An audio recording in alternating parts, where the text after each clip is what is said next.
Bienvenidos a un nuevo programa de Crisis y Conflicto del siglo XX. Estamos continuando con el fin de la guerra, las últimas operaciones militares y toda la cuestión diplomática que va a culminar en la rendición de Japón y el fin formal de la Segunda Guerra Mundial.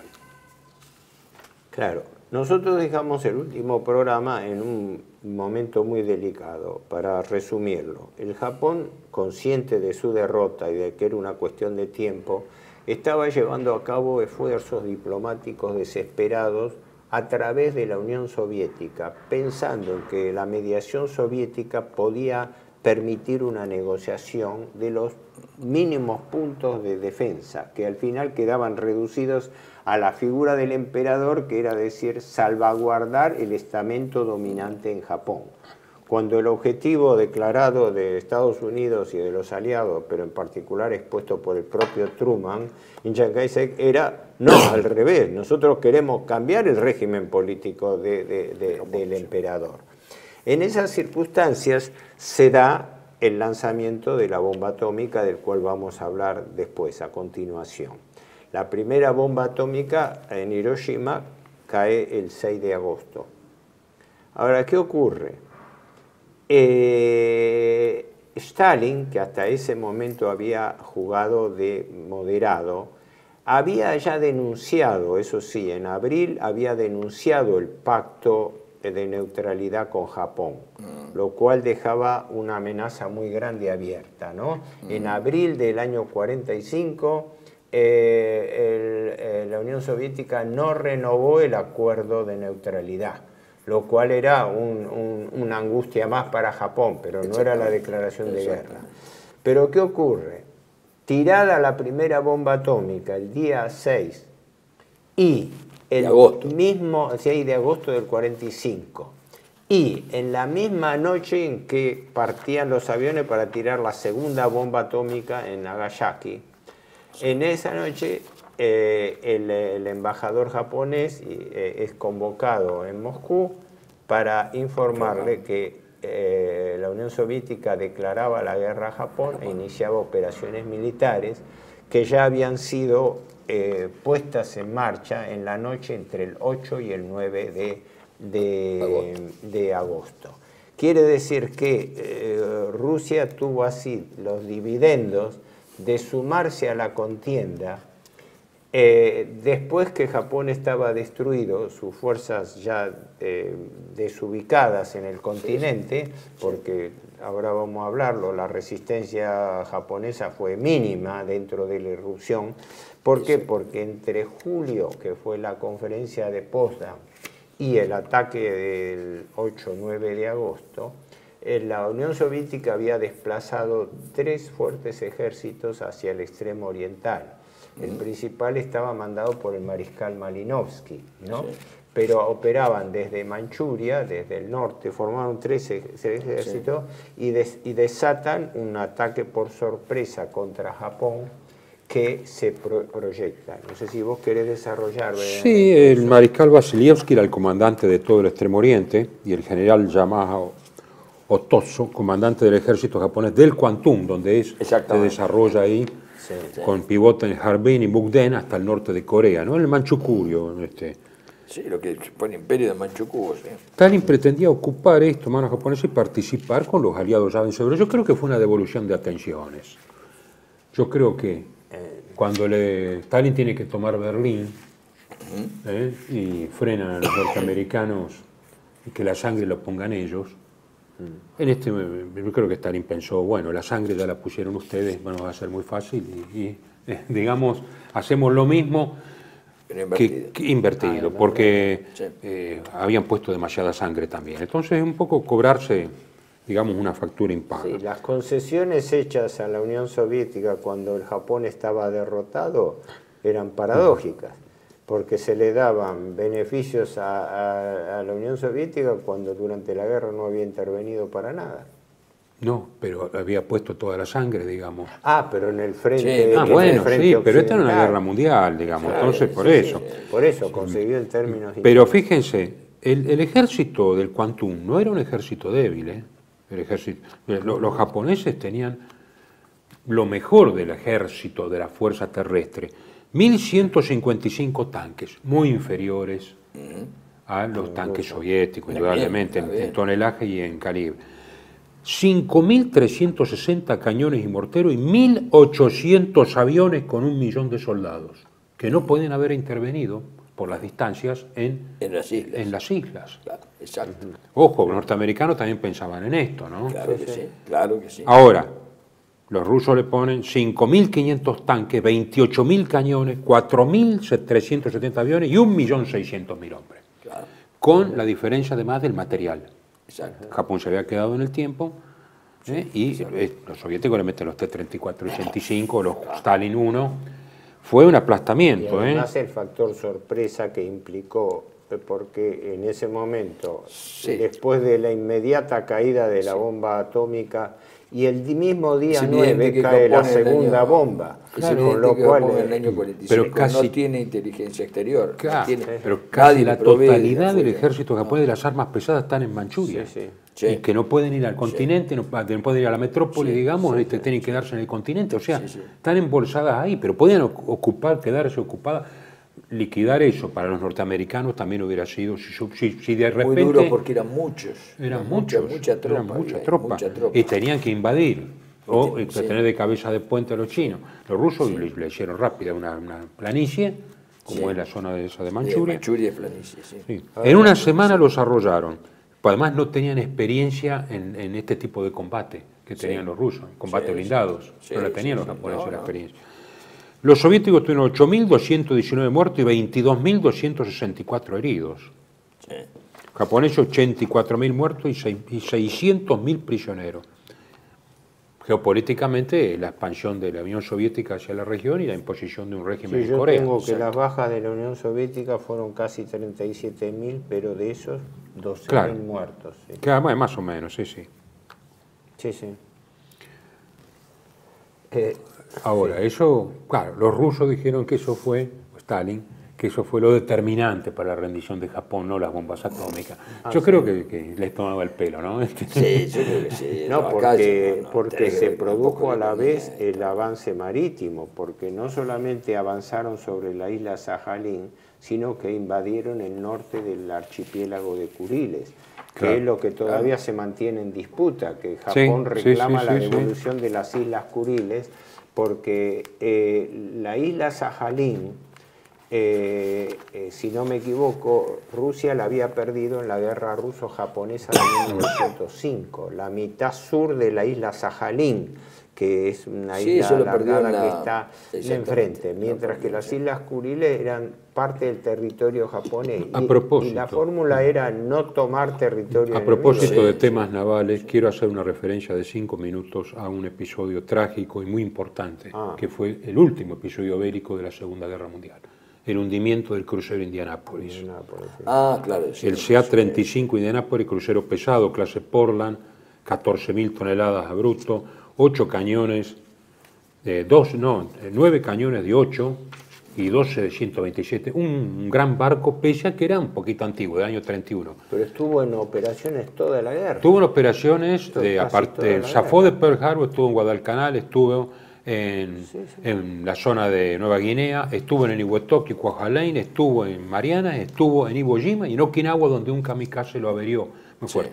Para nosotros es un crucero cercano, porque es el que trajo a Franklin Roosevelt a Buenos Aires en el 36. En el 36, pero era un crucero para pasear la bandera, lindo buque, y además fue insignia del almirante Spruance en el 43-44 frente a Eniwetok y Kwajalein. Y estaba al mando de un contraalmirante, que lo hicieron capitán, era capitán operativo del crucero, para llevar la bomba atómica a Tinian, donde estaba la base de los B-29 que le iba a partir el Enola Gay para tirar la bomba. ¿Por qué? Porque estaba, después del ataque kamikaze, reparándose en San Francisco y era lo más cercano al Alamogordo, donde estaba preparando la segunda bomba, la Little Boy. La segunda bomba y la primera que atacaba, la segunda después de la... Little Boy era la nombre de la embarcan y le dicen, no sabía lo que pasaba, sacan los aviones del hangar, meten los artefactos del uranio 235 en cajas de plomo, le dicen, bajo pena de muerte o consejo de guerra, nadie se acerca al hangar. el contraalmirante no sabía que llegaba, pero sabía que llevaba algo muy comentaban importante. que el puerto, el muelle de San Francisco fue cercado y se le dio orden de que nadie absolutamente ni preguntara sobre las cajas que se estaban cargando. Se centró todo porque era todo el proyecto de carga de los componentes de la bomba atómica. En 10 días, a toda velocidad, un buque velo, llega a Tinian, desembarca las cosas y se vuelve. Cuando se vuelve, tenía que haber silencio absoluto de radio, más no dijeron al Estado Mayor Naval cuál era el derrotero del barco, por cuestiones de seguridad. Pero después que dejó la carga, para que los japoneses no pensaran por qué fue este barco solo, buques solo, no hay buques japoneses, han desaparecido. Un ataque japonés cuando la bomba iba para allá. Después a la vuelta... después lo sacrificaron, digamos, de alguna manera. ¿Cómo se justifica? ¿Por qué? Hubo un juicio después que... Claro, cuando tenés que ir a Leyte. Es el tramo entre Tinian y Leyte, solo un barco que no tenía hidrófono, no podía detectar submarinos. Y justo un submarino de altísima clase, oceánico japonés, lo encuentra. Le dicen, navegue en zigzag.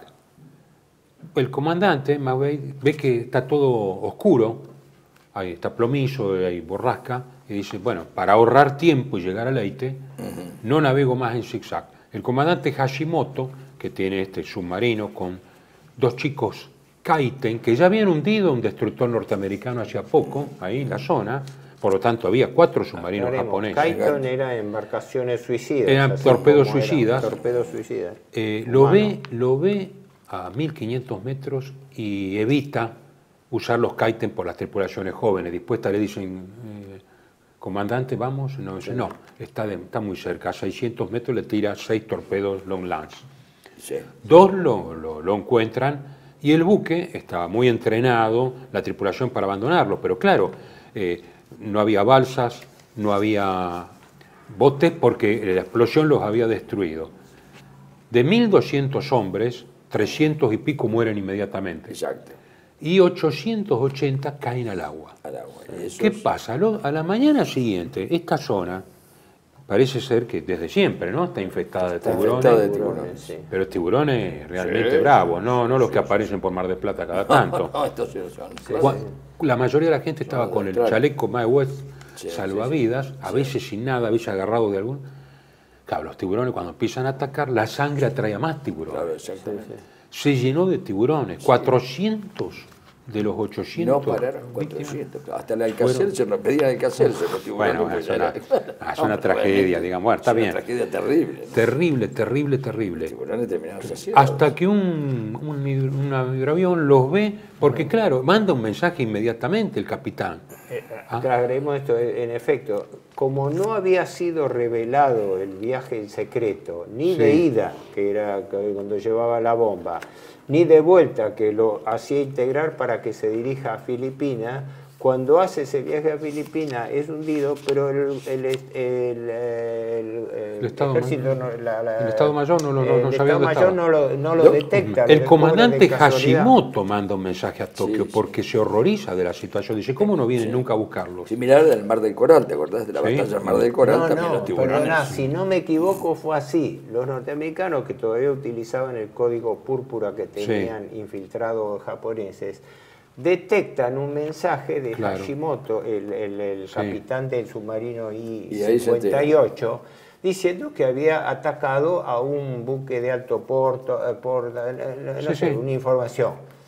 Y les queda la duda, pero como no tenían registrado ningún barco, dice, puede ser una maniobra diversiva. Descubre de casualidad un portaaviones que todavía dice que se acercó con cuidado a revolotear la zona porque veía una gran mancha y pensaba que podía ser una trampa de alguna nave japonesa que estuviese atrayéndolo. Mucha gente en el agua, ¿no? Cuando cuando van a rescatar a los destructores, resulta que se encuentran con esta tragedia de una cantidad enorme de mutilados, muertos mutilados. Ahí viene el juicio. necesitaban un chivo expiatorio, porque la opinión pública estaba que bramaba, y no podían decir que habían llevado la bomba atómica. Sobrevivieron 316, claro, o sea, de una tripulación de 1200. 300 murieron en el hundimiento, pero de los 800 que se salvaron, 500, más de 500 murieron por efecto de la sal. De la sal, algunos alucinados, hubo que matarlos, según parece, porque alucinaron por el agua salada. Hubo asesinatos entre ellos por la desesperación, alucinados por agua salada. Por agua salada, el hambre y el sol, bueno. Y los tiburones, sobre todo el enemigo fue el tiburón. Entonces le hacen un juicio a McVeigh y dicen que no navegó en zigzag. Y la defensa llama a Hashimoto, que en correcto inglés, porque todos los capitanes de la Armada Imperial sabían inglés, se presenta y dice, aunque hubiera navegado en zigzag, teníamos los kaiten que se podían acercar. Y además se rompió el banco de nubes y apareció la luna llena. La silueta era perfecta. Esto fue una acción de guerra, pero el capitán no tiene nada que ver. Es más, se saludaron, militarmente le dijo, como capitán, yo cumplí con mi deber, como hombre tengo remordimiento, le dice el japonés. Si usted cumplió con el deber, se saludaron. McVeigh, degradado a capitán de contraalmirante, único caso en la Segunda Guerra Mundial.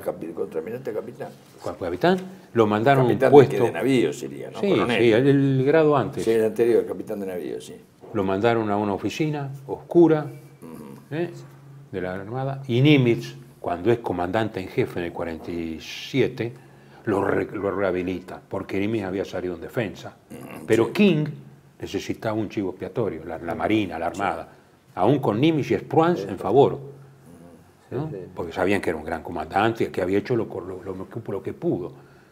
Ahora este pobre hombre, rehabilitado y todo, director de la base naval de New Orleans, tantas cartas de los deudos, tanta presión, le tomó una depresión muy grande y se suicidó en 1968. Recién Bill Clinton. ¿Cuántos años después? ¿Qué presión tiene que haber tenido? Bill Clinton lo rehabilita por pedido de los sobrevivientes que quedaban de la mitad y del propio Hashimoto. Que todavía vivía. Debe haber estado muy anciano. No, Hashimoto era un joven oficial, tenía 27 años, y él cumplió caballerescamente con presencia. Él no fue condenado por nada porque él cumplió con su deber militar. Él creo que utilizó una expresión diciendo, y yo era el cazador y el buque era la presa. Yo cumplí orden de guerra, no se le podía objetar nada. Para más, en un barco que navegaba a oscura fuera de la línea de protección y todo. Y además diciendo que no tenía salvación el buque. Hasta participó en las ceremonias digamos, de homenaje a los caídos después en Pearl Harbor, siendo ya un hombre mayor. Y es más, se retiró siendo monje budista. No sabía eso. Y escribió varios libros, parece, también. Qué interesante. Un hombre muy reflexivo. Las fotos que se guardan de Hashimoto, era un oficial joven. No sé si tenía 28 años. Si no llegaba a 30. Un tipo joven, que se comportó con una caballerosidad tremenda, pero se señaló la hipocresía de que los norteamericanos, frente a un fallo que correspondía a ellos, mandaron como chivo expiatorio al capitán bajo una acusación formal, que era bajo no haber navegado en zigzag, y eso no evitaba la... redondeamos, ¿no? Pasamos al otro bloque. Bienvenidos a CEPA, Centro de Estudios del Pensamiento Americano. Nuevo sitio web de cursos de formación en política, filosofía, historia, literatura, geopolítica, religión, psicología y más. Cursos de formación que reflejan el verdadero pensamiento americano. Lo invitamos a elegir el curso de su agrado ingresando en www.cepa.la.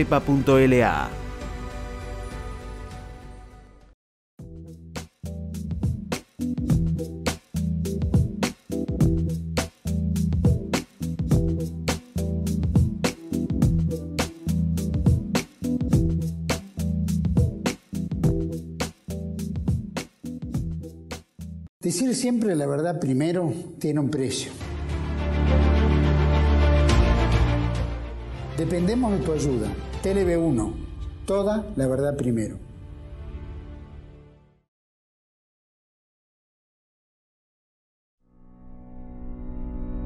TLV1 se complace en anunciar que estará transmitiendo en su canal TLV1 Clips valiosos programas emitidos antes de la censura sufrida. El lienzo prohibido, el revés del derecho, combates por nuestra historia, disenso, historias de Malvinas, entre otros que podrán encontrar en este enlace.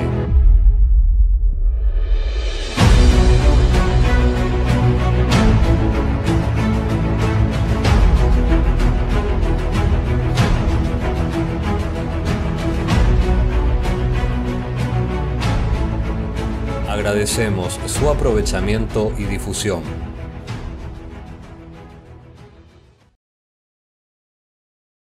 Bueno, claro, la bomba atómica que termina con la guerra formalmente, de manera definitiva, ahora fue un largo camino. El tema de la fisión nuclear, primero el descubrimiento de la radioactividad por Pierre y Marie Curie, premio Nobel 1906, junto con Enrique Becquerel, ¿no? Estos franceses, sí, sí. Claro. Principio del siglo XX, hay que reconocer en Marie Curie una mujer excepcional, primer mujer premio Nobel, primer mujer recibida doctora en física, un emblema de Francia, aprendió a manejar para llevar las ambulancias con el equipo de radio que ella había creado, digamos, con Perdóname, de radiología. ella creo que era polaca de nacionalidad. Era polaca. Casada con María el doctor Curie francés. María Slobodowska. Slobodowska, sí, sí. Sí. Casada con Curie, Sí. gran compañera de su marido en todo este tema Sí. de una nueva física, que era la física justamente de las partículas pequeñas, ¿no? Una reivindicación de Demócrito y Leucipo, de que las Sí, partículas pequeñas, exactamente. pero de Es que, algún es modo... que no es broma lo que No está es broma, diciendo, es no es verdad. broma, sí, sí. El principio se inspira en Demócrito de Abdera. Sí, sí, es sí, sí. increíble, ¿no? Pero es Demócrito de Sí, Abdera sí, que sí. provoca esta inspiración. Y, Y a partir de ahí es toda una playa de gente en Francia, en Inglaterra y en Alemania y en los países de ámbito germánico, por así decirlo, danubianos, ¿no? De eminencias que se dedican al tema del manejo del átomo, de comprender el átomo, de la fisión del átomo, sí. en principio para investigar, después para obtener energía y por último la ven como arma. Sí. En 1908, Ernst Rutherford, que forjó toda una escuela en Gran Bretaña de futuros premios Nobel, también premio Nobel de Física, que venían todos, eran nacidos en 1870, eran toda gente ya veterana, ¿no? Sí. Digamos, investiga más aún el papel junto con Hertz, ¿no? El papel de las ondas y de las ondas de los corpúsculos. La llamada después ondas hertzianas. Claro, sí, los sí. corpúsculos. Hertz, Y después empiezan toda una serie de premios Nobel. Está Albert Einstein con su principio de la relatividad, que primero es parcial y después es total. Einstein es 1921 premio Nobel. Al año siguiente el danés Niels Bohr. Niels Bohr, claro. Niels Bohr, todos con el tema de fisión de átomo, fusión de átomo. Después viene Werner Heisenberg. Heisenberg es Heisenberg, 1932. posterior, Antes está James Franck. Sí. James Franck es con Hertz, el que 1925. Sí. Pero todos están en el estudio profundo, con cámaras, con tubos catódicos, de cómo se comporta el electrón, hasta que viene Enrico Fermi en 1938 y antes Heisenberg con el principio de indeterminación. ¿No? De incertidumbre de indeterminación. Sí, porque Heisenberg y Fermi estuvieron en contacto, bueno, no eran muchos, entonces se conocían todos, pero en 1927 creo que se ponen de acuerdo ellos o algo así, Heisenberg y Fermi, ¿no? Si no me equivoco. Fermi es 1938 premio Nobel por el neutrón. Ya yo, en el premio Nobel, después digo ya. Sí, no, por el estudio del neutrón. Acá hay un aire de familia entre todos ellos. Otto Hahn, que es el que, primero de 1944, que es el que consigue la fisión del átomo en el Max Planck, Instituto Max Planck de Berlín. Pero Instituto Max Planck. En el 39. Era Otto Hahn. Otto Hahn y en Strassmann. 1938 es el que consigue lograr la fisión en el del 38, Sí, 39, eso, y evidentemente, en el 44 le dan el viene premio. Horacito, los primeros estudios, yo creo que viene de la Primera Guerra, porque todo esto giraba, sí, en el Instituto Max Planck, como una dependencia, digamos, del Kaiser Wilhelm Institute. Es el Kaiser Wilhelm el que maneja todo esto. Después eso pasa, bueno, Alemania pasa, cuando llega el nacionalsocialismo pasa a la Nerve, pero el Kaiser Wilhelm seguía. Alemania comete uno de los errores más grandes de la historia y, como decía Talleyrand, o no sé si Napoleón Talleyrand, lo único peor que un crimen es un error, que es la persecución de los científicos, la persecución de los científicos de origen judío, que eran la mayoría. Se van todos a Estados Unidos.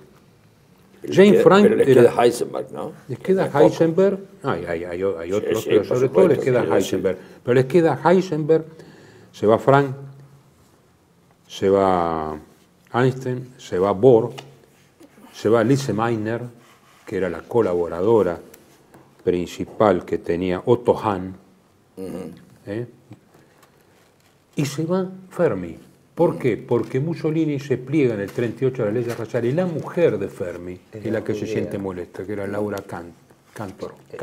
La que era judía era la esposa de Fermi. La esposa. Cantor de apellido. Los norteamericanos, que tenían un solo de los grandes, tenían varios, pero de este nivel, el investigador y creador del sincrociclotrón, Ernest Lawrence, premio Nobel 1939, los nuclean enseguida todos. Primero en Chicago, y después en Berkeley, y después van a ir a Alamogordo, porque cuando se dan cuenta de que la fisión puede generar una enorme cantidad de energía, Einstein, que estaba, digamos, desprendido de toda esta situación, lo van a ver dos húngaros. Estos húngaros tenían sus motivos, pero en el 35 habían emigrado. No sé si veían una amenaza del lado del Reich. Una amenaza de guerra. Amenaza de guerra. No amenaza de guerra del lado del Reich. No amenaza de guerra en general. Sí, no era por unas cuestiones tan personales como para escapar, digamos, de una situación que no les permitía por ahí una mayor expansión. No es que los científicos hayan sido perseguidos en forma directa, es que quedaron marginados y buscaron un quedaron marginados de las grandes instituciones. No, y además, ojo, no te olvides que el Brain Trust de Estados Unidos los detectaba también, y le decía, ¿cuánto ganás? Además, ahí empezaban a no, pero más que todo, más que el... Sí, el dinero también influyó. Sí, pero Einstein cuando le dicen cuánto quiere, le dan un cheque en blanco, porque no, y dijo, no, quiero el violín, ¿viste?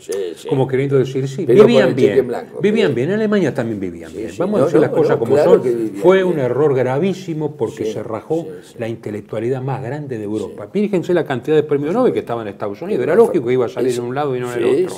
Pero esa política que estoy señalando yo, diciéndola en broma, es verdad, siempre practicó Estados Unidos, y eso me parece muy inteligente. Sobre todo estar detectando. Sí, pero sobre todo le daban presupuesto. Cuando va Szilard dice, ¿cuánto necesita Szilard? Szilard se encuentra con Roosevelt en el 39 y dice, y bueno, $6.000. $6.000 de la época. Salió 100 millones el proyecto Manhattan. Pero Szilard quería $6.000 para el laboratorio. O sea, toda esta gente se junta, tienen distintos perfiles. Jane Frank había sido héroe de artillería de la Primera Guerra Mundial como teniente, primero, al servicio del Kaiser. Era una persona intachable. Es el que más Jane Frank, el premio Nobel 1925 con Hertz, es el que más insiste en que la bomba no debe ser creada. No debe ser utilizada, no debe ser creada. Debe ser creada, sí. Fermi era un científico puro. Él llega y dice, para hacer esto hay que hacer estos pasos. Necesitamos tener una pila de grafito, consigan todo el grafito que puedan, y uranio. Miren que en Europa hay uranio en Checoslovaquia. Alemania ya tomó Checoslovaquia. Dice, ¿dónde hay uranio? En Canadá, perfecto. Ahí viene Peirce, discípulo de Rutherford, con el equipo británico. El equipo británico estaba bastante avanzado. Piensen que discípulo de Rutherford había sido Oppenheimer. Ahí aparece Oppenheimer. Y ahí aparece Oppenheimer como un Robert científico Oppenheimer. muy importante y operativo además, un yanqui en ese sentido. Sí, sí. Un fordista de la ciencia y más del su manejo capacidad de organización. y administrativa que su calidad científica, aunque el tipo era un especialista obviamente en temas. Él era profesor de física. Claro, ¿no? Fue premio. Los únicos que no le dieron el premio Nobel porque fueron Szilard y Teller, que inventan la bomba de hidrógeno. Ellos iban por la fusión, algo más poderoso todavía. Pero hay un detalle, hay un paréntesis que nunca me ha quedado claro, que es cuando se pasa de la idea revolucionaria de la bomba, de la energía atómica tomada del uranio a la idea de una bomba. Fin de los 30. Eso, el disparador fue la experiencia de Otto Hahn en Alemania con la fisión del átomo, que creo había sido en el 38, fines del 38. Me parece que principio del 39, pero no importa, porque fue premio Nobel 44. Y hay una carta importante. Otto Hahn, ¿por qué le dan el premio Nobel 44? Porque Otto Hahn se niega a colaborar con el régimen y se niega a colaborar con los aliados. Le ponían todo, como dice Raúl. Tanto en un lado como en el otro. Y el tipo se retira. Hubo científicos que por reparos morales lo hicieron, pero hay un hecho. En el año 39, antes de la guerra, hay Albert Einstein y Leo Szilard, el húngaro. Szilard, el húngaro, le dirigen una carta al presidente Roosevelt que se dice que fue el hito que disparó el proyecto Manhattan. Szilard es el que lo va a ver a Einstein y lo convence de que con este asunto Alemania puede tener la bomba. Teller, que tocaba muy bien Mozart, que podía van a verlo a Teller, que está tocando unas sonatas de Mozart, y dicen, ¿qué hacemos? Pero tenemos que comprobar si realmente, y bueno, los norteamericanos le dan los laboratorios, y Szilard se comunica en un momento que está tocando Mozart, dice esto, los especialistas en esto, y le dice, efectivamente, el nene nació, que pudo ser comprobado que efectivamente ya con los cálculos alemanes. El Little Boy. Claro. Que era una vez comprobaron que se podía bombardear el núcleo del átomo, que era cierto lo que decía, entonces van a verlo a Einstein y Einstein dicen, bueno, hay que verlo a Roosevelt. Y Roosevelt dice, muchachos, no creía mucho en esto, había que poner mucha plata. Primera vez. Roosevelt dice que no tenía como podría pasar también a uno, no tenía ninguna comprensión. Dijo, bueno, de ustedes eso. quieren que la tengamos antes que Alemania. Bueno, esta vez Szilard, ¿cuánto hace falta? $6.000. Bueno, vamos a ver. En el 41, los alemanes están elaborando, esto se necesita un control de la expansión en la fisión, que solamente lo puede dar por grafito o por agua pesada. Estaban en Noruega, ocupada, con el agua pesada de deuterio, que tiene un núcleo más de hidrógeno, y estaban realmente cercanos, digamos, a una bomba más o menos primitiva, pero le mandan un comando, incluso los ingleses, ¿no? Británicos, que hunden un transbordador con gente y todo, que tenía uranio, uranio con la muestra de agua pesada. Y eso le demora mucho. Fermi hizo todo el grafito, le consigue una pila enorme, la famosa pila de Fermi de grafito, que creo que en Chicago y empieza a ver con la barra de grafito a moderar la cosa. Y le dice, mire que uno es por el agua pesada, nosotros por grafito, pero es una carrera. Entonces Einstein, el 6 de diciembre, un día antes que Pearl Harbor, no creo que estaba enterado de nada Einstein de Pearl Harbor, pero justo coincide un día, va y le dice a Roosevelt concretamente, señor presidente, mire que los alemanes tienen la bomba prácticamente. ¿Cómo, perdón? Los alemanes pueden tener la bomba prácticamente. Sí, claro. Entonces, ahí Roosevelt dice, pero ¿y qué se puede hacer? Se puede hacer una bomba así. Einstein después dijo que nunca tendría que haber ido a ver a Roosevelt, nunca tendría que haber ido a ver la bomba, y se convirtió en un pacifista. Pero nunca vamos a saber varios, no fue solo, es muy difícil, varios de los científicos.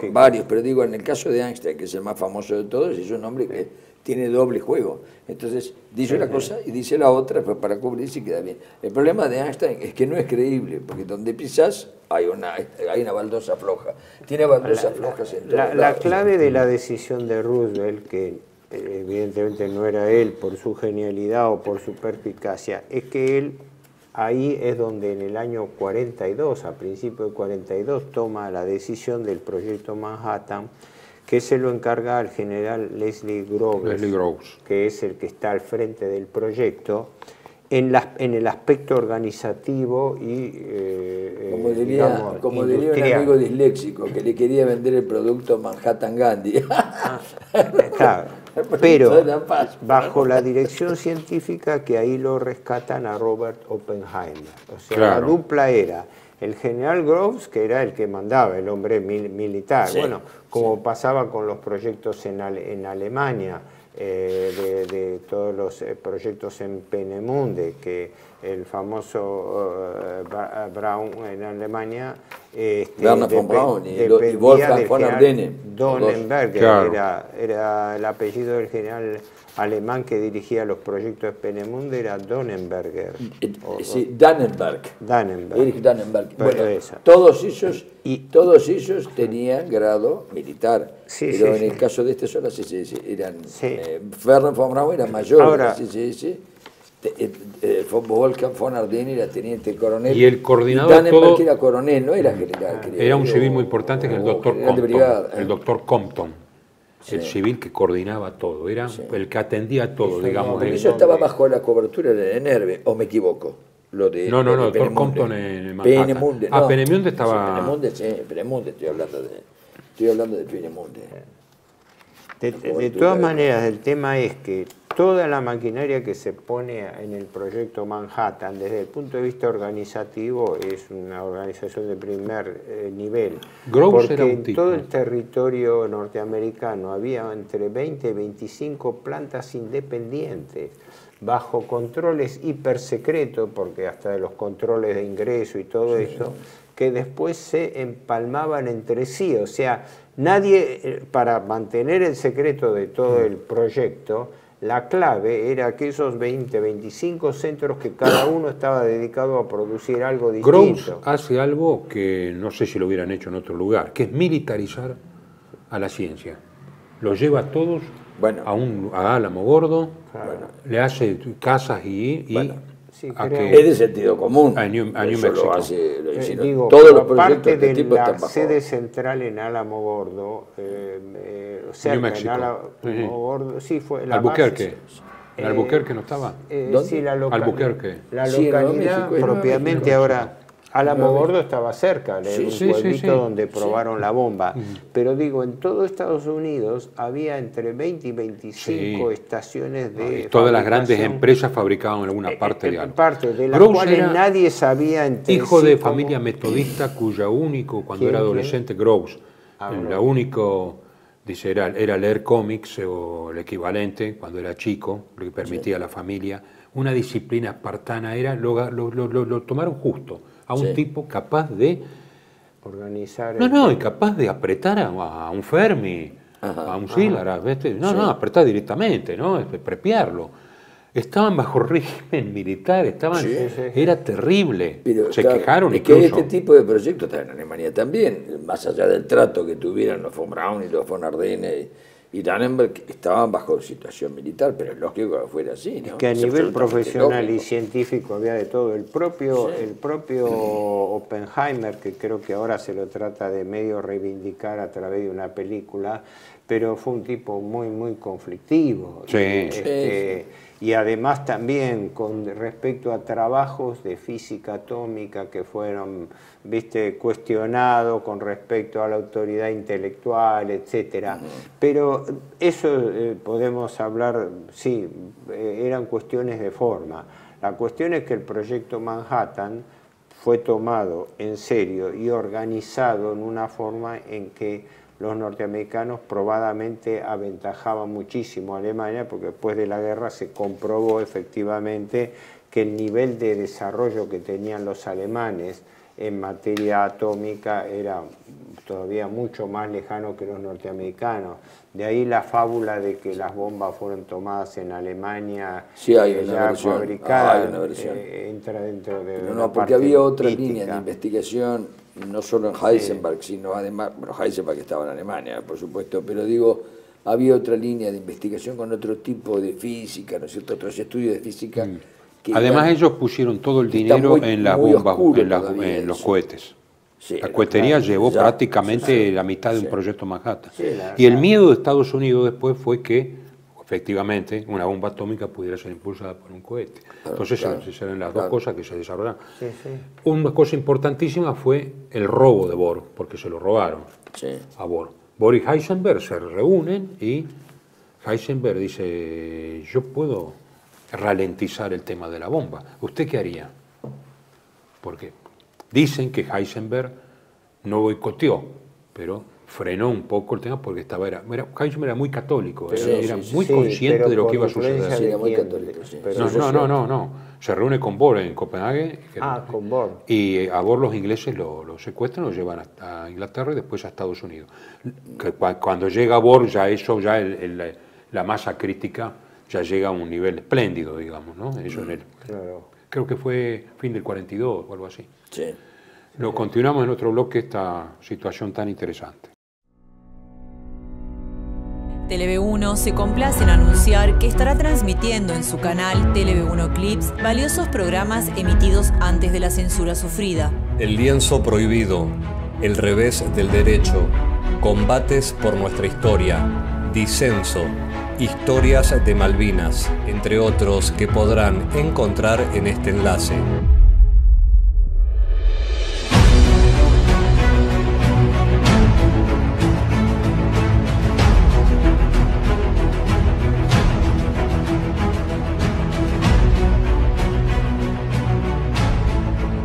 Agradecemos su aprovechamiento y difusión. Bienvenidos a CEPA, Centro de Estudios del Pensamiento Americano. Nuevo sitio web de cursos de formación en política, filosofía, historia, literatura, geopolítica, religión, psicología y más. Cursos de formación que reflejan el verdadero pensamiento americano. Lo invitamos a elegir el curso de su agrado ingresando en www.cepa.la.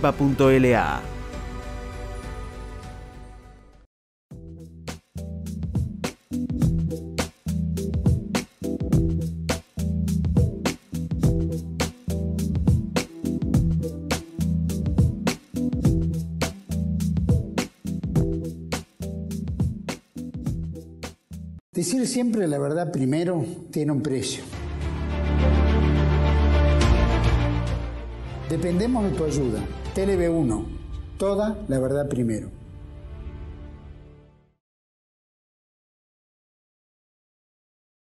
Bueno, continuamos. Un dato importante. Los húngaros, Teller y Szilard, cambian totalmente de opinión, de favorables a tirar la bomba, a no a hacer una demostración o algo por el estilo y no arrojarla cuando se rinde Alemania.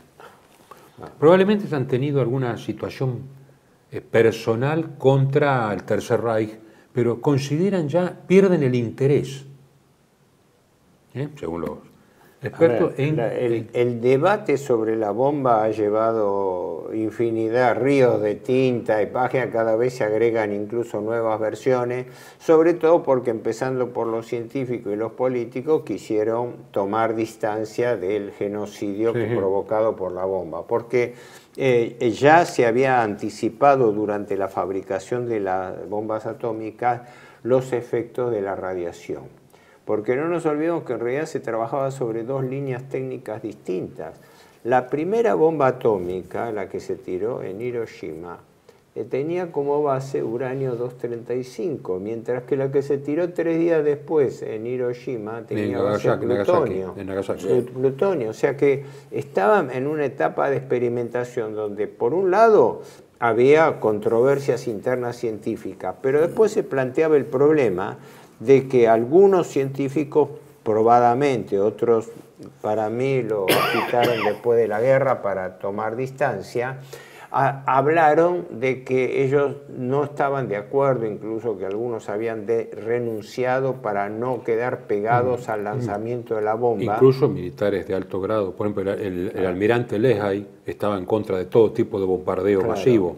y dice esto sería peor todavía, y volvemos a la época de las cavernas y vamos a ser odiados en todo el mundo, dijo Leahy. Y Además, General Marshall no quería tampoco. Después se plegó y dijo, bueno, muy bien. Sí, no por quiero supuesto, ser aceptó. Pero Pero acá, digo, mirá, lo hay tengo en Y este libro que... agregaría a esto el otro tema, el tema de las consecuencias de la bomba, que no se sabían hasta que los científicos que participaron en forma más directa en la manipulación de los elementos y los que tuvieron la deflagración, que hay fotos de ellos que están echados en tierra viendo... Bueno, cuando a la noche, cuando llegaron a la casa, apagaron la luz y se prendieron. Salían parecía estaban cargados de radiactividad, es decir, iluminaban de noche, parecían bombitas caminando. Pero no. Y eso, ojo, eso pasó y murieron todos de cáncer.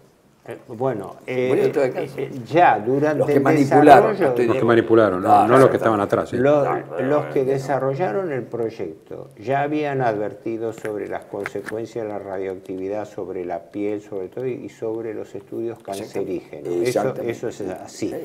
Tanto es así que cuando se habló de tirar una bomba, varios pusieron reparos por eso, hablando de que las consecuencias contra la población civil iban a ser desastrosas. Sí, porque te digo, los que estaban en el equipo, están las fotos de ellos en el momento de la explosión y se ve la iluminación que llegó a 80 kilómetros. Hay una ciega a 80 kilómetros que dijo, veo luz, y era la bomba.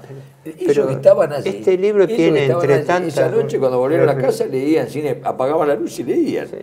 Este libro que yo cité en el otro programa, el de Hanson Baldwin, Los grandes errores de la guerra, enfatiza, ahora por razones de tiempo no lo podemos hacer, pero lo enfatiza en forma gráfica, parte del tipo un buen periodista y todo, hablando, y en un momento reflexiona diciendo, dice,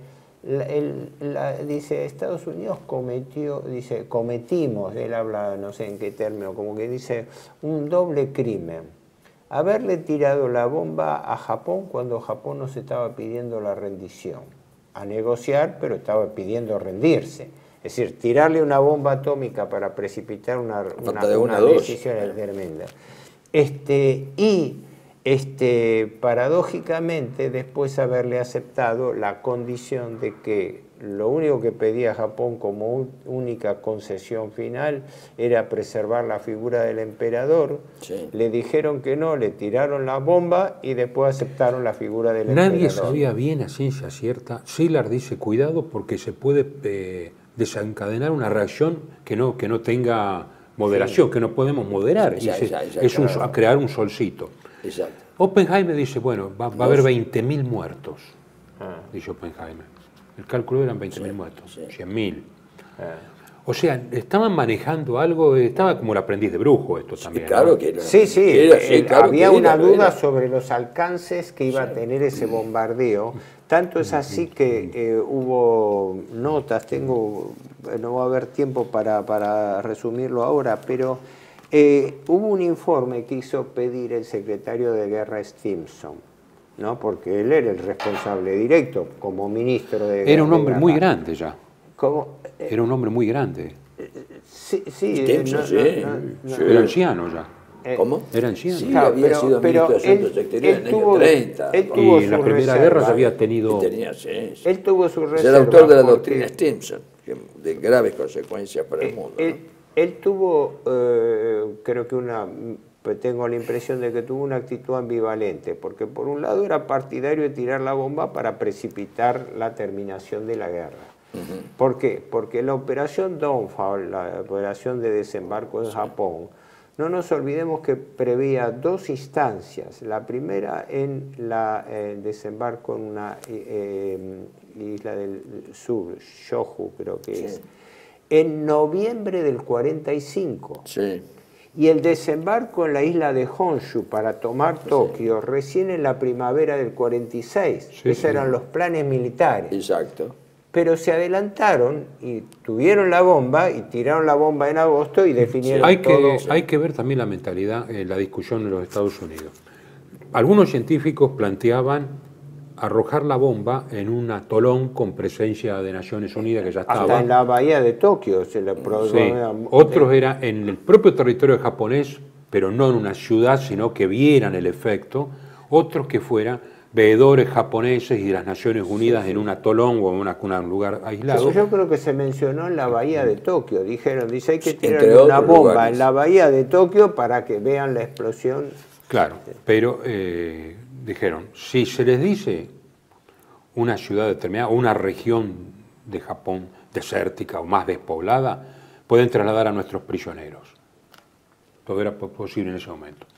Bueno, Si lo ven desde un lugar neutral con una veedora nacional y no funciona, pues no sabían si iba a funcionar la prueba, no sabían si iba a funcionar. Y no funciona, es el fiasco más grande, va a durar la guerra más todavía. Había una prueba, la de prueba Trinity, que había sido en Álamo. Antes de Trinity fue esto.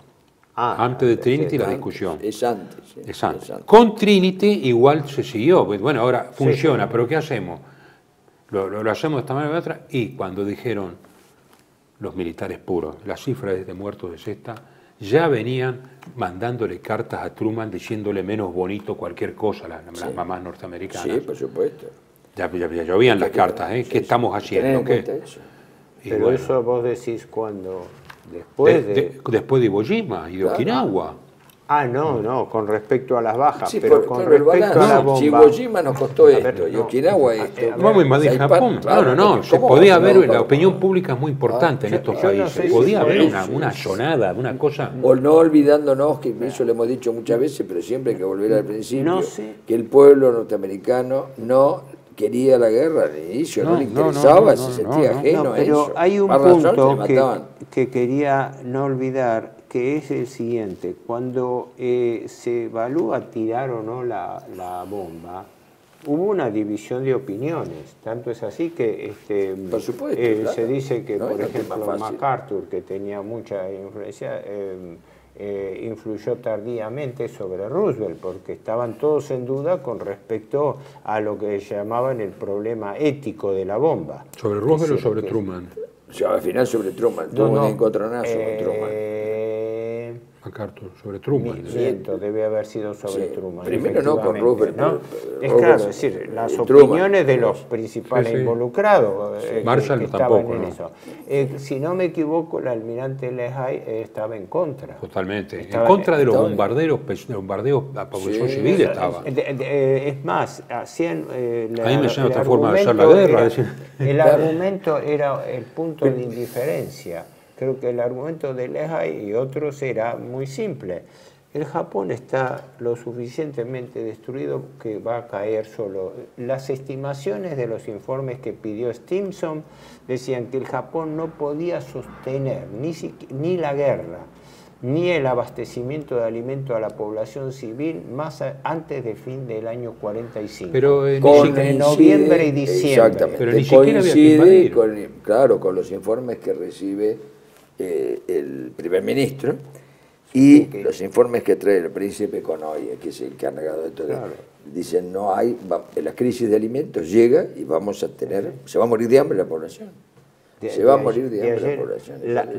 De allí el hecho de que cuando aceleran la decisión de la bomba, Sí. ahí jugaba un factor que vos mencionaste en el programa anterior también, que algunos atribuyen incluso que el uso de la bomba era también indirectamente para demostrarle poderío a la Unión Soviética, para que se respete como primera potencia de la posguerra a los Estados Unidos por su poder atómico, ¿no? Y de ahí Sí, lo que pasa es que hay varias entra- consecuencias de eso y hay varias cosas que se entrecruzan, no es una sola, esa también está. Claro. Hay un cruce de varias cosas. Pero de lo que dicen conjeturas los diversas. científicos es, dice, en la propia Unión Soviética hay también estudios Sí, sobre sí. energía nuclear y además está Pontecorvo y Fuchs. Después de en el 47 vieron que Fuchs Eran son que dos eran científicos de las primera dos orejas línea. de Stalin en Álamo. Las dos orejas. Y además Las dos dice, aún orejitas. sin ellos hubieran tardado Ya. más, pero, y Szilard dijo, en 3-4 años tienen la bomba.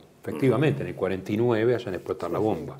Había una tesitura respaldada en una supuesta investigación que se hizo en el aeropuerto de Nueva York, de que durante la guerra salía muchísimo material secreto de Estados Unidos que era transferido por alianza a la Unión Soviética. Sí. Y que a posteriori se hizo una investigación de que algunos estaban rotulados notablemente con la palabra Manhattan.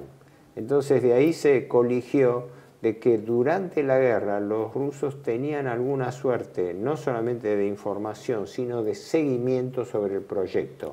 Pero no consta que la Unión Soviética haya encarado un proyecto. No, pero encara sí después. que estaba informado de Lo eso. encara Después después. de la guerra, Pero pues. en Japón estaba Yukawa, que después fue premio Nobel, joven, pero era una eminencia. Lo que pasa es que no había recursos. Si Alemania, con la movilización de todos los recursos de Europa, uranio, no pudo, lo único que podía hacerlo, ¿por qué los ingleses van y le transfieren todo lo de Rutherford? Que lo ayuda mucho a Lawrence. Lawrence estaba con el tema de sincrociclotrones y dicen, bueno, mira, acá tenemos esto. Pero ley de préstamo y arriendo, esto y esto y esto. Negociaron cada carpeta leoninamente los ingleses. Ojo, ahora, lo ayudaron mucho. Por eso los ingleses estaban al tanto. Y ellos consideran que Manhattan también es en parte inglés. Y los norteamericanos se adueñaron totalmente con un proyecto americano. Ahora, perdona, porque si no, no nos van a dar los tiempos. La bomba es un hecho técnico, mecánico. El uso de la bomba era un uso político, terminar aceleradamente la guerra. Es decir, era la decisión de Truman de que no hay nada que negociar. Con esa contradicción de que después de tirar la bomba, al final aceptaron una de las la principal y última exigencia japonesa. Pero, ¿qué ocurre exactamente? Las circunstancias del bombardeo no los vamos a poder detallar ahora, pero como es sabido, un B-29, un Enola Gay, dirigido por el capitán Tibbets, que murió sin arrepentirse de haber tirado la bomba. Dijo, yo cumplí con orden. Nadie de la tripulación parece... No, hubo uno, sí, el que hicieron el libro, el piloto de Hiroshima. Pero hay uno que terminó monje, pero ¿cuál es el que te hizo monje? No, pero... Que estuvo en el monasterio ese de Merton, de Thomas Merton. Hay uno que se hizo monje, más allá del episodio, de la anécdota, lo concreto es que los norteamericanos seleccionaron una serie de ciudades japonesas, entre las cuales el primer lugar lo ocupaba Hiroshima. Paradójicamente, el criterio de elección de las ciudades no fue por su potencial o por su peligrosidad, aunque fue argumentado en la declaración de anuncio de Truman, se mencionó que las bombas fueron utilizadas, dice la declaración ampulosamente, para destruir objetivos militares japoneses, mientras que la selección de las ciudades fue hecha justamente por su mayor debilidad de defensa antiaérea, que los japoneses tenían una pobrísima defensa antiaérea. Y no tenían casa nocturna, lo hemos dicho. No podían, eran impotentes absolutamente a los ataques de la fortaleza volante de noche. Estas fortalezas atacaron de día. Ya sí atacaban de día. En vuelo, no, pero además... pero no había habían casa hecho nocturna. Infinidad de vuelos de 3 fortalezas, que los japoneses decían, son 3 fortalezas que son, ¿cómo se llama?, de reconocimiento. Entonces, al mandar 3 fortalezas, ni lo poco que había tampoco lo emplearon. Cuando fueron los 3 aviones que fueron detectados, la alarma japonesa no se produjo ni siquiera una alarma japonesa porque se pensaba que eran aviones de reconocimiento. Algunos decían que al aparecer los aviones iba la gente a ir a su refugio. No sé si había refugio, incluso, o por lo menos refugios adecuados. Los refugios eran fuera de la ciudad, porque imaginaban el bombardeo en la ciudad, pero claro, no imaginaban lo que cayó. El 9-10 de marzo se llevó a cabo el más grande bombardeo que hubo y más mortífero. Sí, te acordás que lo habíamos dicho. Que ardió toda la ciudad. La cantidad de muertos excedía los 100.000 muertos. Algunos llegaron. ¿Qué ocurre? El bombardeo de las ciudades japonesas ya era el argumento del almirante Lesaio y otros, ¿no? De que las ciudades estaban lo suficientemente bombardeadas como para no necesitar tirar una bomba atómica, que la bomba atómica poco menos que se hacía para probar los efectos de una bomba atómica, para tomarlo como una experiencia de laboratorio, es decir, como una experiencia in situ. Entonces los aviones, como es sabido, viajan a la mañana temprano, a las 8 de la mañana, tiran la famosa bomba que produce una muerte inmediata, lo mismo que la de Nagasaki. Se estima entre unos 80.000 personas que murieron en el acto de la explosión. Pero se soslaya decir que en los días inmediatos posteriores la cantidad de muertos excedió eso, de tal manera que cada una de las bombas atómicas implicó la muerte de más de 200.000 personas, claro, porque sin contar los que después fueron falleciendo por cáncer, leucemia y otras formas. La que está más objetada es la bomba de Nagasaki, habiéndose tirado una bomba, y además porque se daba libertad en caso de un clima, digamos, adverso, que no pueda verse el objetivo, de elegir cualquiera de las otras 3 ciudades. Kioto se sacó, porque Kioto es una ciudad de una enorme riqueza artística y religiosa, cultural. Sí, aunque paradójicamente se dice, hay una anécdota, de que quien pidió excluir a Kioto de la lista fue el secretario Stimson, por una cuestión meramente personal y anecdótica, que él cuando se casó fue de luna de miel a Kioto y quedó encantado con la ciudad. Puede ser coincidente con eso, porque no era el objetivo de la segunda bomba. No era Nagasaki. No, era Kokura, que era una base naval. Kokura. Pero Dismenor vio eso, entonces se desvió el avión y lo tiró. O sea, el cielo nublado y se derivó el vuelo. Claro, las consecuencias de una guerra que ya, no sé quién lo dice por acá, uno de los científicos, habíamos aprendido, dice, a caminar hacia el destino como zombies, porque toda una cosa se concatenaba con otra, con otra. No había tiempo de reflexión. Porque esto lleva a lo siguiente, cuando cae la bomba, los japoneses no llegan a interpretar lo que pasó, está eso hoy en día estudiado hasta en detalle. Hay un libro de un capitán japonés que editó acá la Fuerza Aérea, que mostraba relatos de la época, porque cuando cayó la primera bomba en Hiroshima, se interrumpieron todas las comunicaciones. Claro, y consecuentemente los japoneses no llegaron a evaluar el daño, mandaron un avión de reconocimiento y vieron que gran parte de la ciudad estaba destruida y no sabían qué había ocurrido. No tenían ni idea. Y se enteran al día siguiente de que les habían tirado, lo que le habían tirado una bomba atómica, porque lo declara por radio Truman.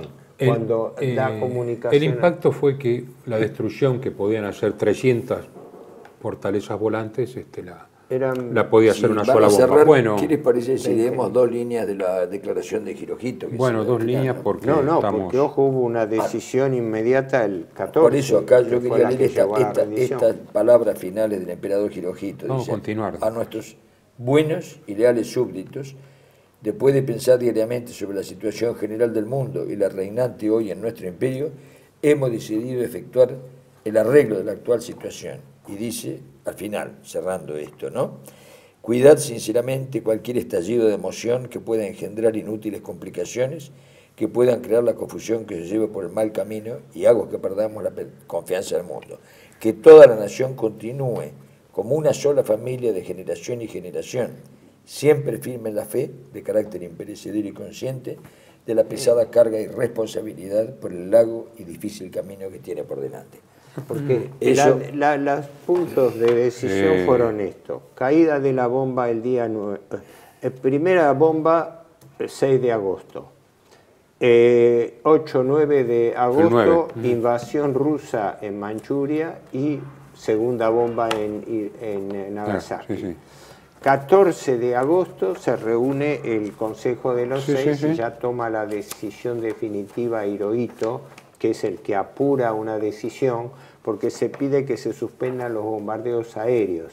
Y Truman, como no da la indicación suficiente, hace que durante los días 12 y 13 de agosto se continúen bombardeos aéreos inútiles sobre Japón. Bueno, vamos a... 14 toma la decisión, el 15 se da el discurso a la nación y el 2 de septiembre es donde se produce la rendición formal en el acorazado Missouri, y ahí termina formalmente la guerra mundial. De todos modos vamos a continuar con el tema de la ocupación en el próximo programa. Muchas gracias.